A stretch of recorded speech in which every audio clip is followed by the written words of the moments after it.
i7 ગુજરાતનો અવાજ। નમસ્કાર દર્શક મિત્રો, i7 ન્યૂઝ ગુજરાતીની સાથે હું છું આપની સાથે પાયલ બામભણિયા। તો જોઈએ આજના મહત્વના સમાચાર।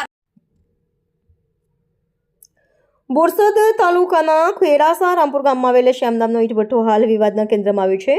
ખેતીલાયક જમીનમાં ભઠ્ઠાની ચીમની ધમધમતી હોવા છતાં ભઠ્ઠાને પરમિશન કોણે આપી? ત્યારે ભઠ્ઠા માલિક દ્વારા ભઠ્ઠામાં ઓફિસ આવેલ છે જ્યાં કોઈ જાતનું ભઠ્ઠાનું બોર્ડ પણ લગાવેલું નથી તેવું લાગી રહ્યું છે। તે હવે એક મોટો તપાસનો વિષય બની ગયો છે।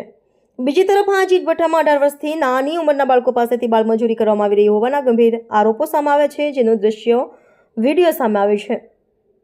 અભ્યાસ કરવાની ઉંમરમાં બાળકોને ભઠ્ઠામાં કામ પર લગાડવું કેટલું યોગ્ય છે એવો સવાલ હવે ઊભો થયો છે।